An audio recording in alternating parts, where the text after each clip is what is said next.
It was a bright, sunny morning at JFK International Airport, and the terminals were buzzing with the usual flurry of activity.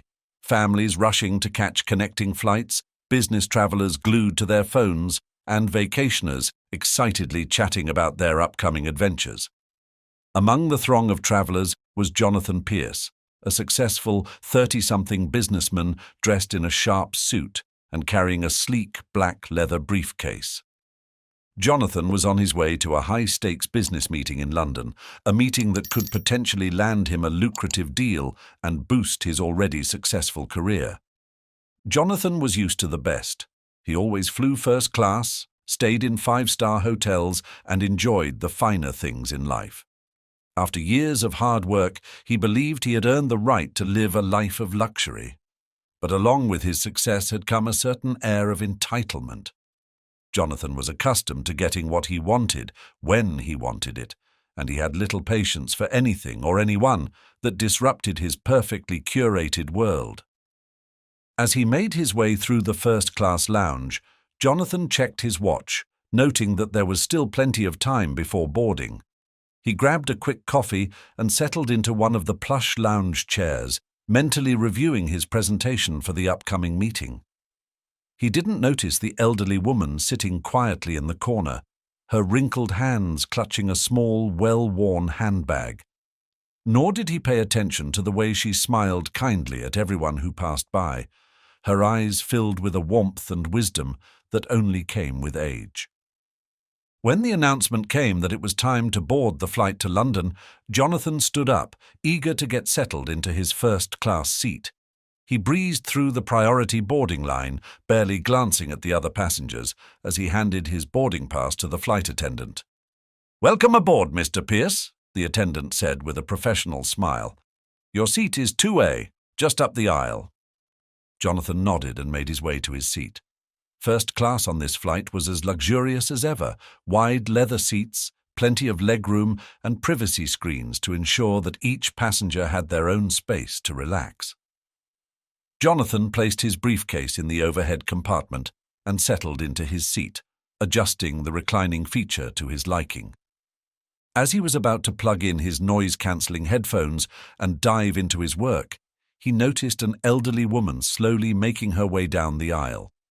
She was dressed simply, in a modest cardigan and a floral scarf, and she walked with a slight limp, using a cane to steady herself. She stopped just beside Jonathan's seat and glanced down at her boarding pass, then at the seat next to his, 2B. Jonathan immediately felt a surge of irritation. The woman was clearly meant to sit next to him, and the thought of spending the entire flight beside an elderly passenger made his blood boil. He had been looking forward to a quiet, uninterrupted flight where he could focus on his work and relax in peace. Now he imagined being stuck next to someone who might fidget, need help with her luggage, or worse, talk to him the entire time. The elderly woman smiled at Jonathan as she reached her seat. "Hello, dear," she said warmly. "It looks like we're seat neighbours for this flight." Jonathan barely looked up, giving her a tight, forced smile. "Yeah," he muttered, his voice cold and distant. The woman began to struggle with her carry-on bag, trying to lift it into the overhead compartment, but it was clear she was having trouble. Her hands trembled slightly, and she winced as she tried to hoist the bag higher. Jonathan watched her for a moment, his annoyance growing. He glanced around, hoping a flight attendant would step in and handle the situation so he wouldn't have to. But when no one came to her aid, Jonathan sighed dramatically and stood up. "Here, let me get that for you," he said, his tone lacking any real kindness. The woman smiled gratefully. "Oh, thank you, dear. I appreciate it." Jonathan lifted the bag into the compartment and quickly sat back down, eager to distance himself from the situation.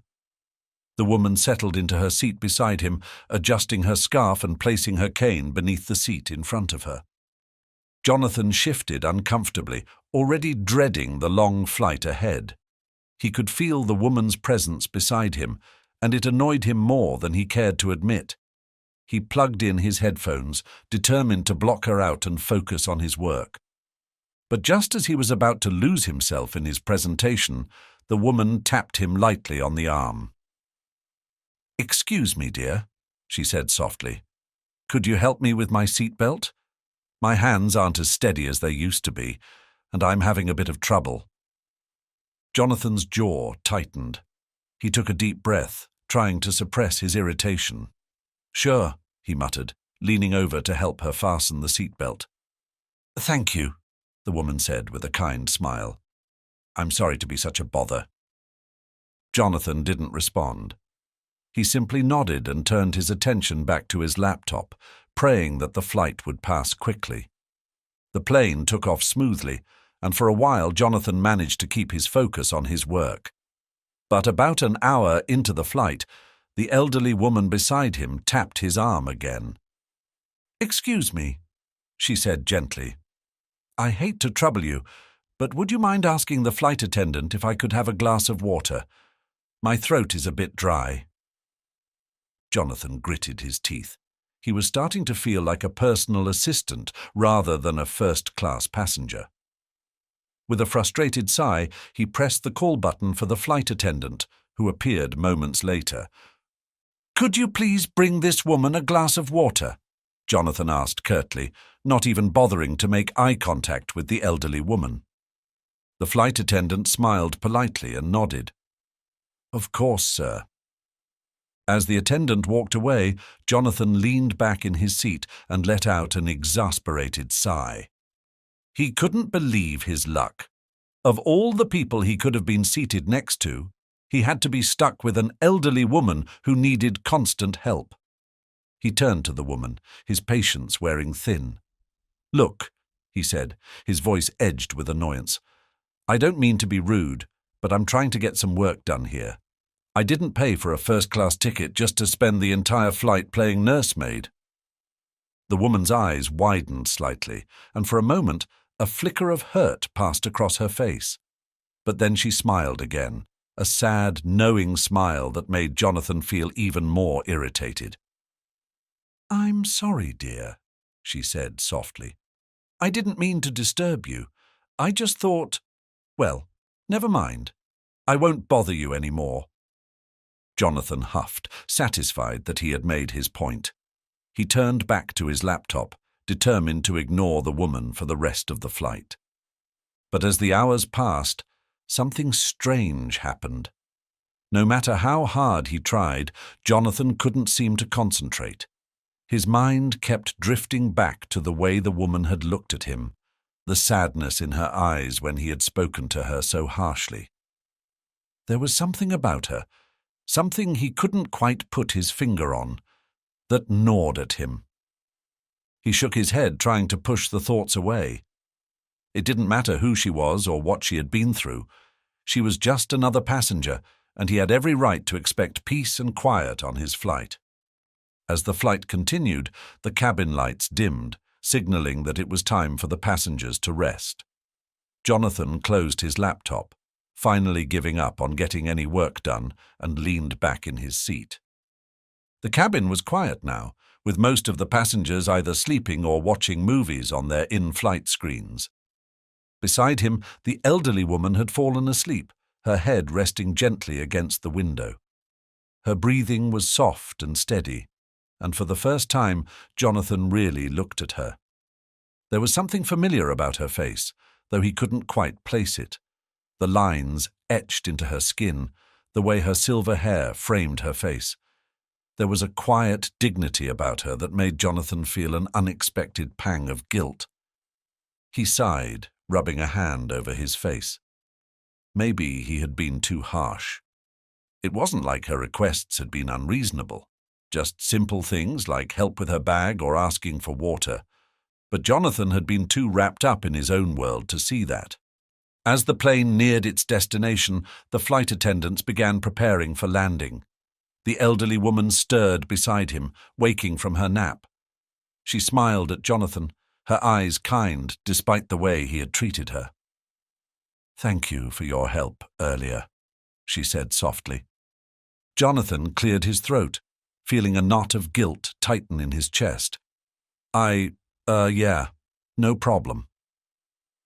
The plane touched down smoothly at Heathrow Airport, and as the passengers began to gather their belongings, Jonathan couldn't shake the feeling that he needed to say something more, to apologize maybe, or at least acknowledge that he hadn't been very kind. But before he could muster the words, the flight attendant's voice crackled over the intercom. "Ladies and gentlemen, welcome to London. We'd like to extend a special welcome to Dame Margaret Williams, a celebrated humanitarian and the founder of the Global Aid Foundation, who is travelling with us today." Jonathan's heart stopped. Dame Margaret Williams. He had heard that name before. Everyone had. She was one of the world's most respected philanthropists, a woman who had dedicated her life to helping those in need. She had been nominated for the Nobel Peace Prize multiple times and had received countless awards for her work in impoverished regions around the world. Jonathan turned slowly to look at the elderly woman beside him, his eyes wide with shock. You're Dame Margaret Williams?" he stammered, his voice barely above a whisper. The woman smiled gently. "Yes, dear, I am." Jonathan's mind raced. How could he not have known? How could he have been so blind? He had spent the entire flight treating this remarkable woman like an inconvenience, completely oblivious to who she was and what she had accomplished. I had no idea," Jonathan stammered, his face flushing with embarrassment. "I'm so sorry. I didn't mean to." Dame Margaret raised a hand, cutting him off with a kind smile. "It's all right, dear," she said softly. "We all have our moments, but it's never too late to change the way we treat others." Jonathan swallowed hard, feeling the full weight of his actions settle on him. He had spent years climbing the corporate ladder, priding himself on his success and status, but in doing so, he had lost sight of the most important thing: kindness. As they exited the plane, Jonathan walked beside Dame Margaret, his heart heavy with regret, but also filled with a newfound sense of humility. He realized that true success wasn't about wealth or power. It was about how you treated the people around you, regardless of who they were or where they came from. And in that moment, Jonathan vowed to be better, to treat others with kindness and respect, no matter the circumstances. Because you never knew who someone really was, or how much they could change your life. Sometimes we're quick to judge those around us based on appearances or assumptions. Jonathan Pierce thought he knew what mattered in life: money, power, and success. But a chance encounter with a woman he had dismissed as unimportant taught him an invaluable lesson. True greatness isn't found in titles or wealth, but in how we treat others, regardless of who they are. Remember, kindness costs nothing, but its impact can be priceless. If you enjoyed this story, YouTube thinks you'll like these stories also.